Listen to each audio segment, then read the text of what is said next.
എനിക്കും ശരിക്കും മനസ്സിലായില്ല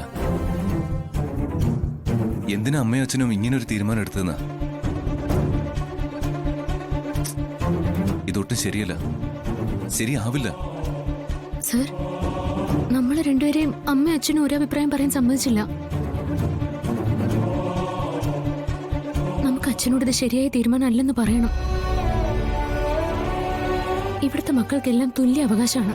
അത് പറയണം, അത് പറഞ്ഞേ പറ്റൂ. അത് ശരിയാ. ഇപ്പൊ തന്നെ അച്ഛനെ കണ്ട് ഈ തീരുമാനം മാറ്റാൻ പറയാം.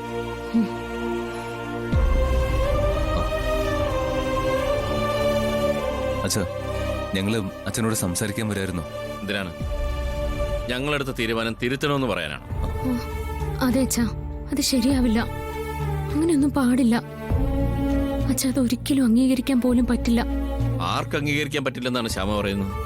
ഞങ്ങളോടുള്ള സ്നേഹം കൊണ്ടാ ആദ്യേട്ടനും അരുണേട്ടനും അമൃതേടത്തിയൊക്കെ ഇതിനൊക്കെ സമ്മതിച്ചത്.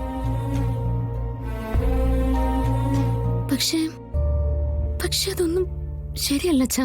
അതൊരിക്കലും ശരിയാവില്ല. എന്തുകൊണ്ട് ശരിയാവില്ല അത് പറ. അമ്മേ, അത് നിങ്ങൾ രണ്ടാളും ഒന്നും പറയണ്ട. ഇത് ഞാനും അനന്തേട്ടനും ശരിക്കും ആലോചിച്ച് തന്നെ എടുത്ത തീരുമാനം, സംശയമില്ല. എന്നാലും അമ്മ, അത് അഖി, നമ്മുടെ ഈ കുടുംബം ഒരിക്കലും തകരാൻ പാടില്ല. ഞങ്ങളുടെ മക്കളും കൊച്ചുമക്കളും ആരും ഒരിക്കലും സാമ്പത്തികമായി തകർന്നടിയാൻ പാടില്ല.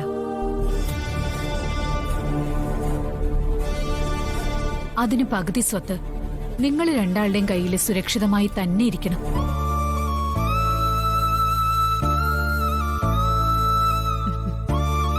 നിങ്ങൾ സന്മനസ്സുള്ളവരാ, മറ്റുള്ളവരോട് ശരിക്കും കാരുണ്യമുള്ളവരാ. എന്ത് കാര്യത്തിനും ആരെ സഹായിക്കാൻ സന്മനസ് കാണിക്കുന്നവരാ. അങ്ങനെയുള്ളവരുടെ കയ്യിൽ മേജർ സ്വത്ത് നിലനിന്നാൽ മാത്രമേ കുടുംബത്തിലെ എല്ലാ അംഗങ്ങൾക്കും ശ്രേയസ്സുണ്ടാവും.